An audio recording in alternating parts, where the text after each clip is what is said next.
Hello, everybody. Thank you for joining us for our final session, the Today Students panel. I'm Jada Sanford, the East Texas coordinator here at YI, and I'm very excited to have you all here. It's going to be really good. We're going to hear from today's students about their personal reflections and recommendations on higher education policy in a pandemic world. And yeah, let's get started. Hi, welcome to today's students. We have a lot to go over today.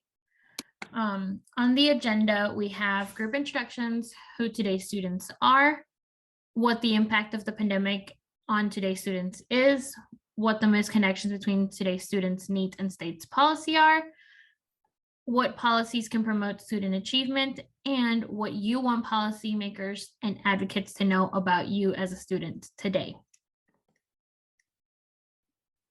Okay, so let's start off with a definition of who are today's students. Today's students are young adults whose college career has shifted to a virtual environment due to the pandemic and who carry more responsibilities and uncertainties than previous generations. So these include adult learners, parenting students, part-time, first-gen, racially diverse and lower income families, immigrant individuals, and working and financially independent.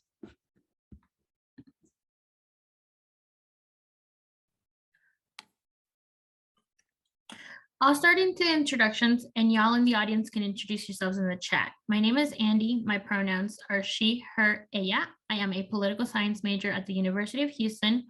I want to work in the nonprofit world, specifically nonprofits development and management. And my favorite thing about college is also coincidentally my least favorite thing about college. And that is stepping outside of my comfort zone. Hi, my name is Isaiah Shaw. My pronouns are he, him. My major is, I'm a double major in finance and accounting, and my desired career is commercial real estate. My favorite thing about college has been like the independence that it's brought me. My least favorite thing would probably be the workload that I've experienced in school. Hi, everyone. My name is Naomi. My pronouns are she, her, ella. My major is public health. I'm a first generation student at UT Austin. Hopefully I will be a epidemiologist one day. My favorite thing about college is definitely the amazing groups, the organizations, and the people on campus working on helping students. My least favorite thing is honestly the financial aid office. Hi, my name is Jasmine. My pronouns are she, her. I'm a political science major at the University of Houston, and my desired career would be to be a lawyer. My favorite thing about college has been just the experience of meeting new people and learning stuff that I find interesting. And my least favorite thing has been the application process and having to adjust to college being online for a year and a half.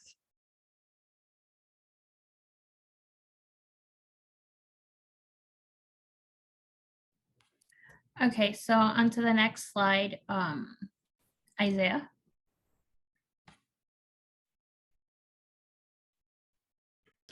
Okay, so we wanted to just go over some of the diversity that exists within today's students. So as you can see from the graphic above, today's students vary tremendously from traditional students in previous generations who go to college straight from high school. They live on campus and studied full time. Instead, today's students are more likely to be older, to be financially independent, to be parents, to be at or below the federal poverty line, and to only go to school part-time and work a job as well.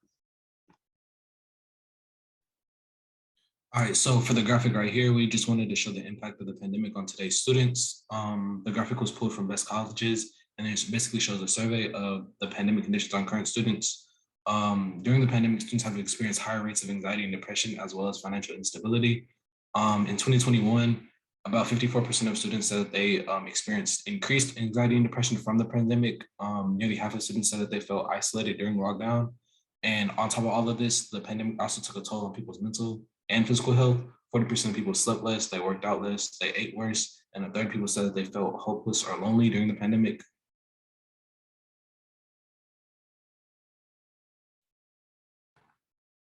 Now that we've defined who today's students are and the impact the pandemic has had on them, our panelists, Isaiah, Jasmine, and Naomi, will be discussing a few questions that we at Young Invincibles believe are important to today's students. Our first question is, were pandemic responses adequate? And what do we need to see more of? Are today's policies outdated? Isaiah, we'll start with you. I definitely don't think the response, at least in Texas, wasn't adequate. There was no real mask mandate. In the state of Texas, it was actually lifted in March 2021, and it was barred from all government entities. There was no social distancing at all in place. And for the vaccine mandate for nationally, it was actually petitioned in Texas for the companies over 100. So they tried to pull that and actually took to civil court for that. I agree with what Isaiah was saying. And in addition to the lack of health policies, there's also a lack for the financial services. So I know right now we're kind of like in a post-COVID era, but still being affected by what COVID did. So a lot of people and students lost their jobs during the pandemic, and that made it hard for them, and it's still hard for them to pay for their tuition. And there's like a lack of aid and resources available for them. And the resources that are available tend to have a very tedious process, as well as very specific requirements that have limited many from applying. Yeah, we're all in agreement that the responses were not adequate at all. I would also say that the responses lacked emotional and social rebalance. For example, my school only gave us an additional week of spring break.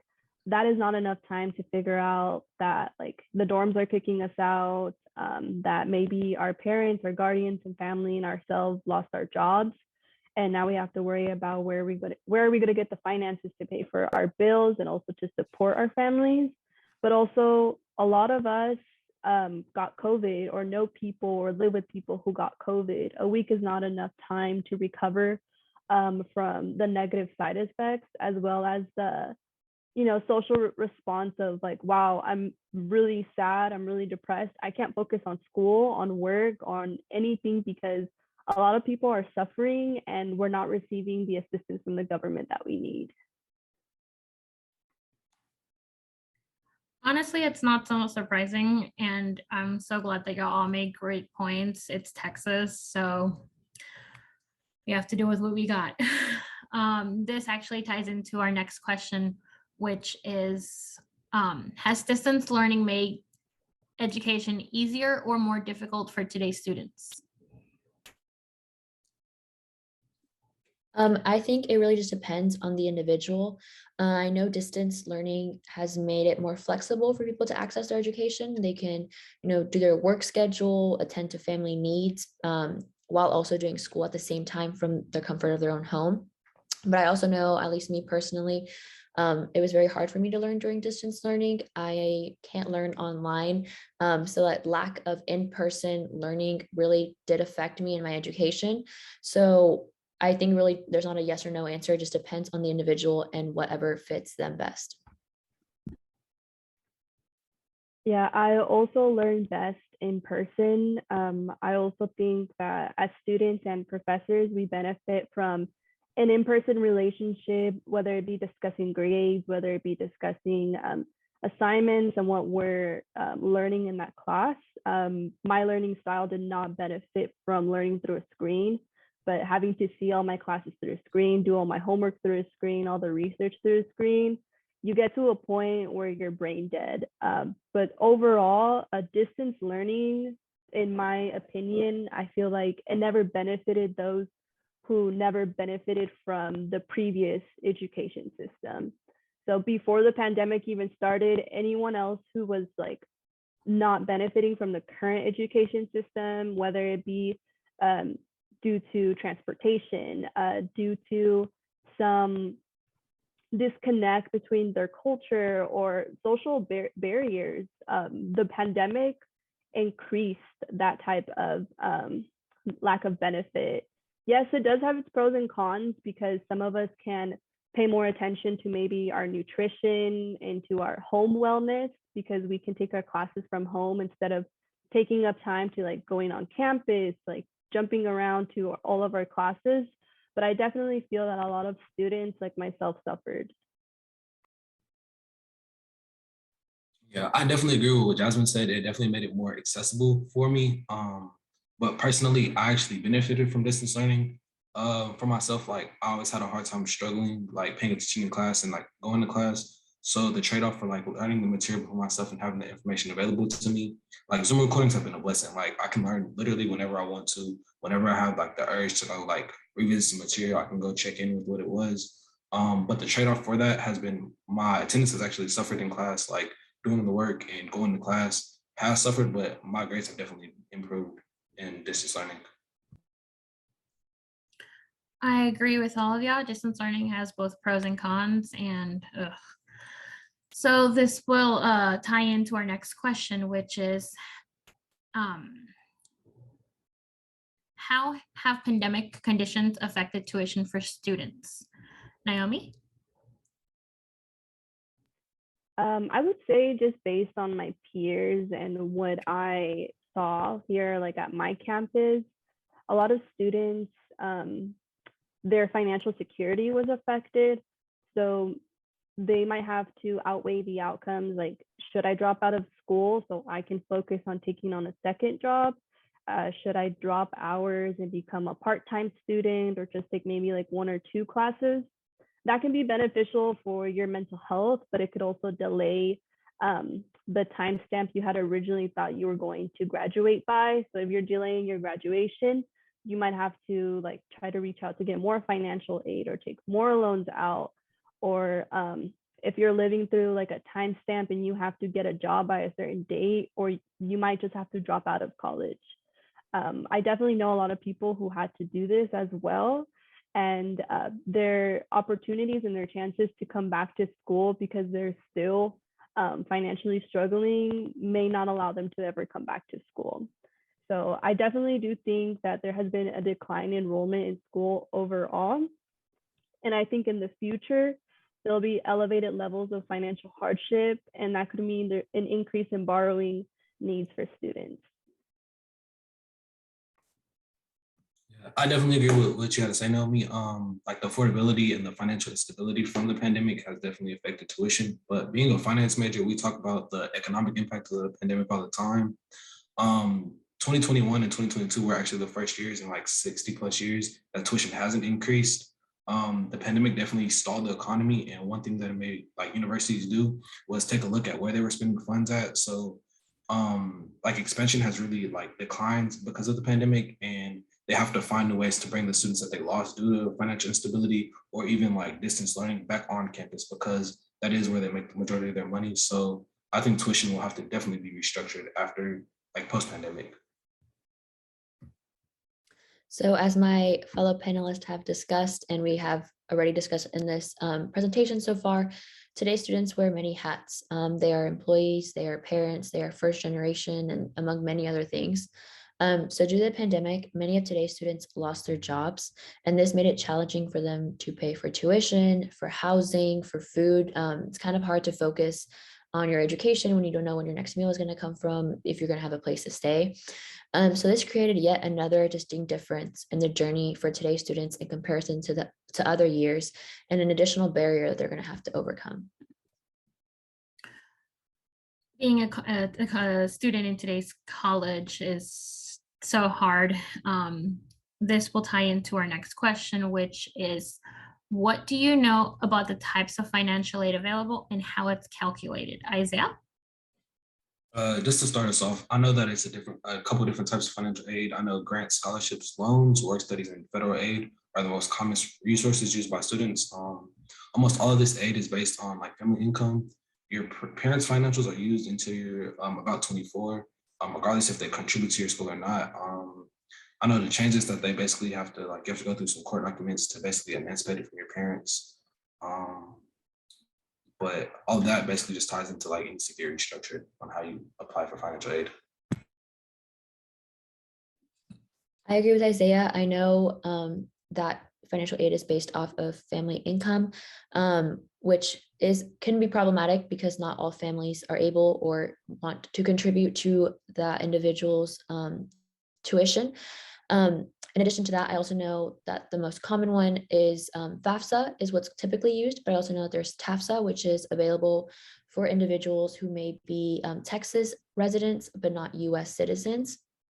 But nevertheless, whether it's TAFSA, FAFSA, something else, financial aid plays a big role in students' ability to attend college, to pay for their tuition. I know I've had friends personally who've had to take a semester off of school because they didn't get enough financial aid and they simply couldn't afford to continue their education. So regardless of what form it is or how it's calculated, it plays a big role and has a big impact on their ability to continue in higher education. Yeah, so I am definitely really familiar with all the financial aid that Isaiah and Jasmine were talking about. I would also point out, and this was discussed earlier today, that students who are undocumented sometimes don't have the same resources available as US citizens or Texas residents. So that is definitely something that we should mind and pay attention to, because like everyone who would like to go to school should be able to be given that opportunity through financial aid as well. Something really important to consider is the type of school you're attending, like public or private. You have to consider the college's official cost of attendance. It's going to vary. Some are more expensive, some aren't. And then that university itself might have a different financial system to compare to another one. Again, yeah, your family's financial need is taken into consideration. And I myself, like Jasmine, I disagree that that should be taken into consideration because families themselves are dealing with their own debt, their own financial hardships, and contributing to another child's educational career might cause them to have like more financial debt, more financial hardships, or there are just some parents and guardians who simply cannot contribute to help their children go to college. The expected family contribution is also calculated according to a formula that I believe needs to be adjusted. It considers your family's tax and untaxed income, their assets, and if they receive any public benefits such as Social Security. Schools use the EFC to determine your federal aid eligibility and financial aid award, but there may be gaps in the amount of aid you actually need. I know a lot of friends, and I myself, as many times that we contacted FAFSA, that we went in person to our financial aid offices, sometimes they would release a couple more dollars to you, but there's just like a limit to what they can give you. And what we receive as financial aid was not enough to cover our housing, our nutrition, or just payments for school related costs. So sometimes you're referred to getting like subsidized or unsubsidized loans. And as a young adult, that's a really big responsibility to sign up for, that we need further training on, and to also just like not have to take on in order to just be able to attend school. Yeah, all of that is, it just makes me shiver to think about my student loans. Going on to the next question. What changes need to be made to accommodate this newer, more diverse student population, Jasmine? Well, because today's students are so diverse, we need changes that reflect that change in the population and that diversity that we have. So this could look like an increase in financial aid, as we just discussed, an increase in scholarships, but also more accessibility to scholarships, letting students know of different opportunities that may be available to them, starting all the way from high school. Walkthrough programs for first generation students, teaching them how to apply, when to apply, different programs they could apply to, and perhaps even childcare services for students with children, as we discussed. There are many students that have children of their own or family that need to attend to while also going and pursuing their higher education. Definitely. I went to a high school where I didn't actually know that PSAT could actually contribute to some financial aid. It wasn't until I was at the end of high school that I realized I had to like study and get a good SAT score, that I realized that the PSAT could have worked in my favor. So I definitely think that there has to be more advocacy and more resources offered for students starting in high school. It gives them an opportunity to reach out to outsources to scholarships offered within their city, offered by merit, or maybe if the student is an orchestra student. I definitely contributed going into school. I joined a first generation program, And that program helps students who did not have like the knowledge or the social networking that some students have because their parents and more family members went to college. That first generation group really set ground and helped me a lot because the jump from high school to college was extremely major, on top of juggling signing up for classes, the types of classes that I had to take now, and then financial aid. Like, it was very like devastating and overwhelming, and the only thing my parents could do was just like support me and say like, you can do it. But having that first generation group really helped me, and I feel like I probably would have failed or maybe like not been at where I'm at today because of that group. So I think more resources like that need to be offered to diverse students. Yeah, I definitely agree with what both of y'all had to say. I think that the biggest thing is that they advertise to get all these people into schools, and the thing that they need to do is continue the programs to make them comfortable. I think safe spaces are a great place to like accommodate students to continue to bring them in the future. My university has the Office of Multicultural Affairs, which is basically a support system on campus. So they offer support to student-led organizations, and then they put on events in partnership with the organizations to help support culture and different ethnicities on campus. They also have a study room that supports, it has different tutors aside from the main study service for the university, and it just helps basically give people who look like you the opportunity to help you further your college education. Transitioning to college is really, really stressful. So being like that, it's not easy. So what do you think can be done to increase diversity even more than it already has? Naomi? We have to break down socially constructed barriers. I mean, we as students, we as people who support our generations from before and the generations that are going to come to the university, we just have to destroy those social barriers. Change happens with us, and definitely being a part of YI has given me the strength and the tools to acknowledge that we are capable of that change, especially through policy work. Work through policy work within your own school, within your own city and community. Get to know who your representatives are, get to know who your deans are, like do research. Why don't we have money for this? If you approach these people and with this research of like, hey, like we need money for this, and I noticed that money is going to this, but this isn't really contributing to the wellness and the diversification of students on campus, you're going to get answers and you're going to get movement. Campus communities and the structures that they have are complex, and they have a history of operating independently, and they have really outdated worldly views. Breaking down barriers that stand in the way of collaboration is a necessity and a necessary step in creating a transparent process. So keep advocating, keep standing up for what you believe in. And if you're a part of one of these communities as, for example, like a first generation student, a Latinx student, an immigrant student, wherever it'll be, like find people who are like you, and there will be power in numbers.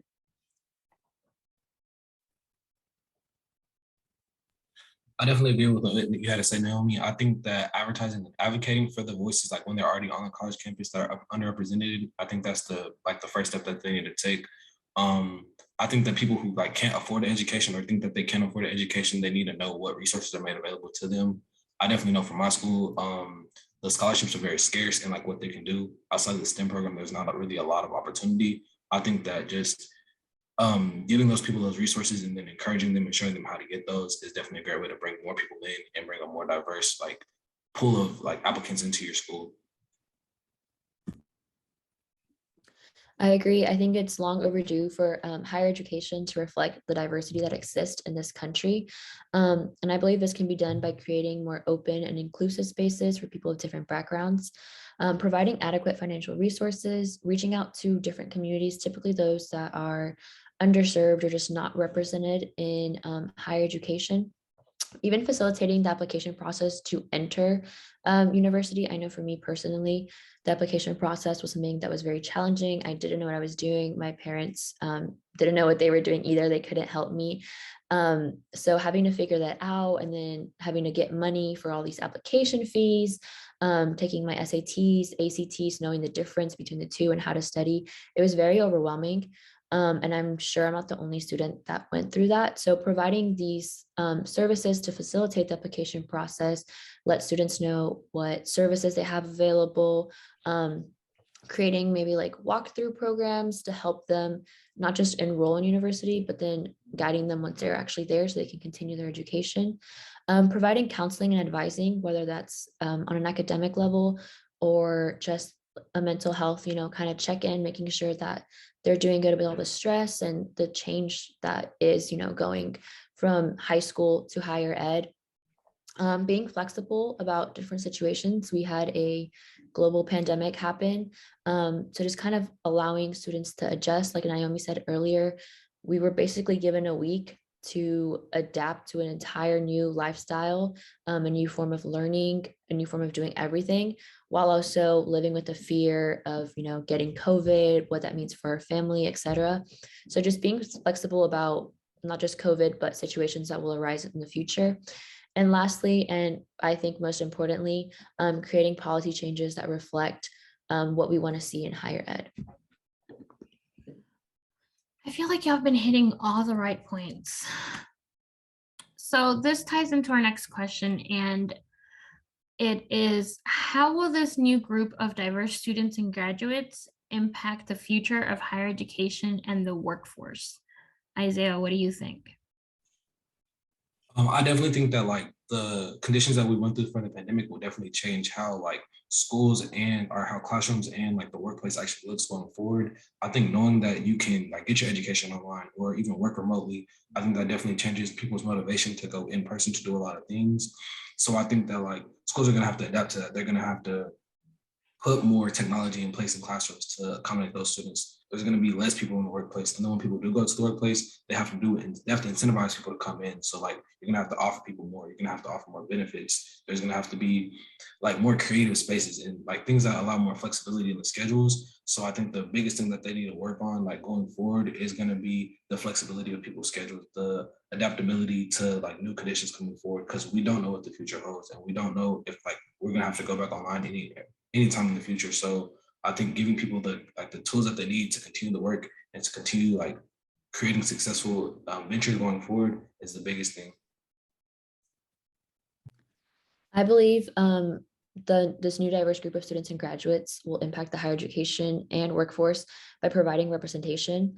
I know growing up, in at least where I grew up, there wasn't a whole lot of people that looked like me or had similar backgrounds to myself, came from similar situations, and that definitely impacted like my beliefs. If I was, can I do this? And maybe doubt myself because I felt like I was the only one that was struggling through what I was going through.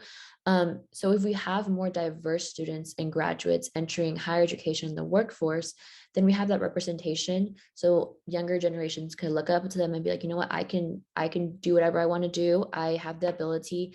They went through a similar situation and they were successful in whatever their goal was.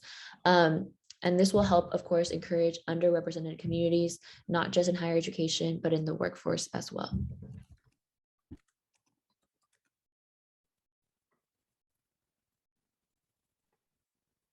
Today's Naomi, what do students, you think? oh, I'm sorry, my audio is a little delayed. Yeah. Today's students and today's graduates, they're already creating just like substantial change in higher education and in the workforce. They're the students or the graduates who have set up new guidelines for like pass-fail results, that have advocated for more mental health resources on campus. Like I've been like on a wait list for mental health resources since I was a freshman. I'm a graduating senior. Where are my mental health resources? So that is still a standing issue at my school that will continue to affect other students like me, but that I know students are already trying to fight and get the platform in order to get changes made on campus. today's graduated students, these new students, they're the ones who are collaborating for part of the impacts of creating unions, for asking for higher pay, for getting more sensitivity trainings in all types of work backgrounds, no matter where you're working. They're the ones who are deleting outdated and racist and sexist standards. They are the new standard because they're trying to diversify and just give more opportunities to everyone. So I'm really excited to be a part of this, and I'm really excited to see all of you, as well as my fellow peers and panelists, be that change and create that change. I think you're all right. Employers are not ready for the demands that the new workforce is coming up with. So this will tie into our last question. Is workforce development a good option for today's students?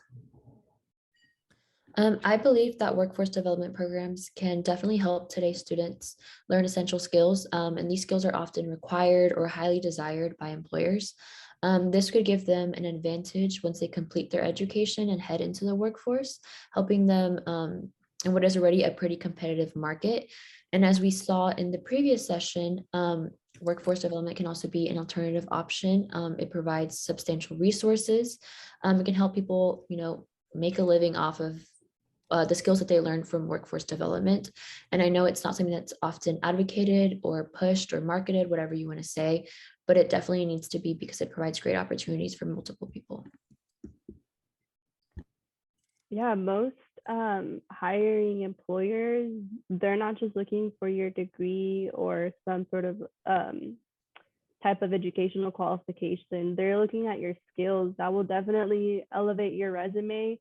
It'll enable workers to advance or change industries.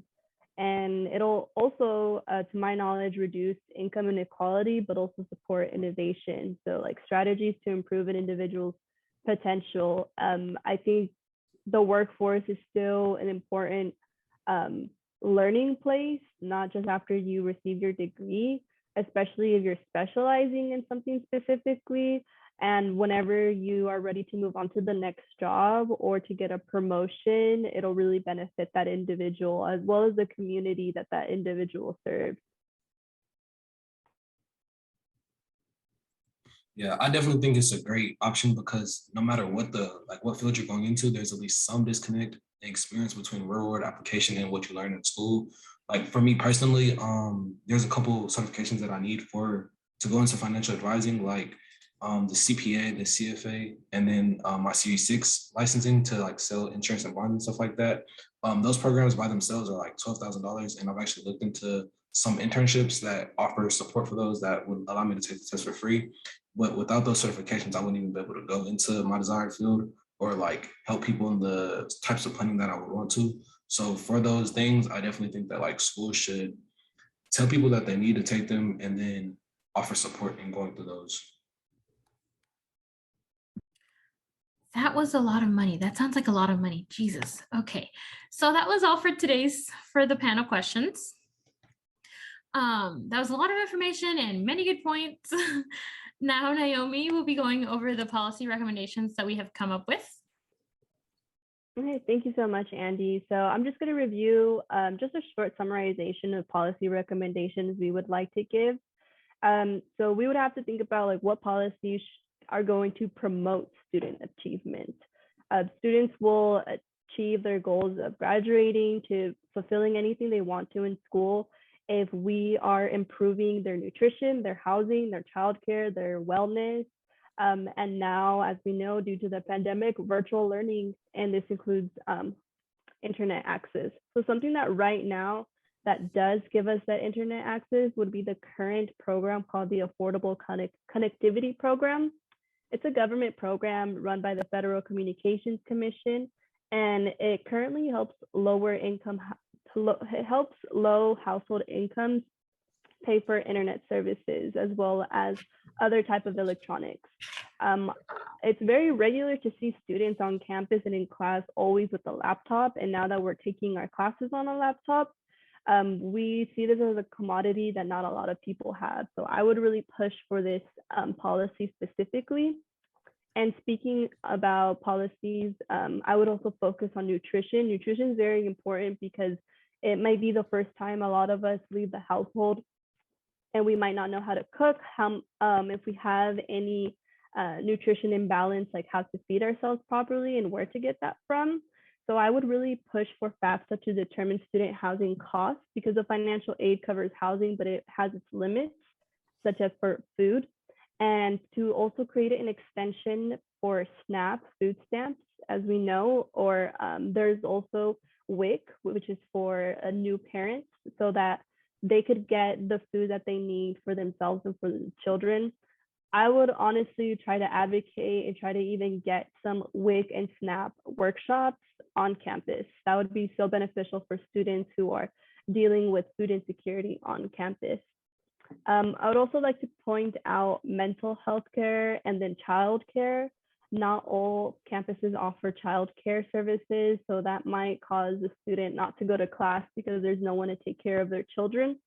And for mental health care services, as I've spoken before about my own experiences, there should be conducting a statewide review of mental health support that should be available on campus, and to better practice methods to provide affordable care for all. So in order to find out what policies, what students need in order to improve their educational experience, we need great research. We need to use great databases. Like we all use either like the Common App or Texas Apply when we apply to college and university. So I think we should get data from those resources. Also collecting data on parenting students. That way we can design and deliver targeted support to these students, because they're not just students, they're parents, they're providers. And finally, we also need to publish career and student loan debt data by major. So by your major and by the field for all colleges in Texas, because if you research that, you would know that it's very, very unequal, especially between genders, between races, between STEM fields, financial fields, and College of Liberal Arts fields. So that's what I wanted to conclude with you guys today about policy recommendations. Take it away, Andy. Take it away, Jada. The next slide, please. Now, we want to know what you want policymakers and advocates to know about you as a student today. If you don't feel comfortable dropping it in the chat, you can go to www.menti.com and use the code 6792811 to participate. I'll start us off. I want policymakers to know that the traditional student has changed from what they know. Students today are having to pay normal bills like a car note, insurance, food, rent, and then you add college tuition on top of that, and the increasing cost of living, it's almost impossible to take care of everything. I would like policymakers to know that today's students aren't just students. We have multiple responsibilities as well as contributions to offer to society and the future. Changes need to be made to reflect the changes of student population in higher education. I would like policymakers just to take into consideration that times are changing, that the economy is in a different state, the way students go to school is in a different setting. If students want to continue to do the traditional path or go to college, that things have to change to make it more equitable and affordable for them to continue their education. I want policymakers to know that just because there wasn't a policy to help them when they were going through their education system, just because they feel like a policy wouldn't benefit them or people who look like them, it doesn't mean we don't need it.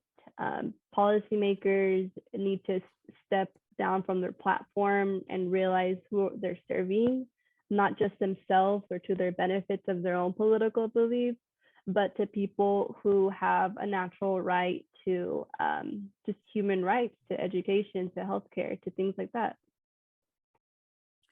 So I'm going to go over like what we're looking at on the Menti. Someone submitted that they want policymakers to know that they are more than a number, which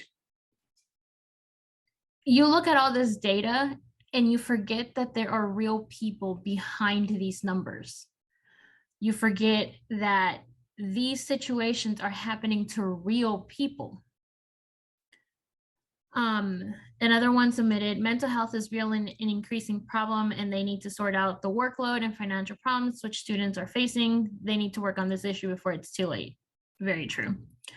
I also saw scholarships, grants, and jobs aren't enough to cover the cost of higher education debt free. We need more financial support or loan forgiveness. Very true. Okay, so if nobody else will submit anything, we are done. And I just wanted to thank everybody. Thank you for coming to today's students. Please follow us on social media. We at Young Invincibles are always hosting events like this, and we look forward to having you guys again. Okay, that was an amazing discussion, y'all. Thank y'all, and thank you everyone for joining our Misconnection Summit. We don't really get the chance to have these kind of conversations often or like this in depth. So that's really cool that everyone's here to experience that. I hope you all left with something that you can show somebody else and keep sharing, because conversation is how you make the change in the first place.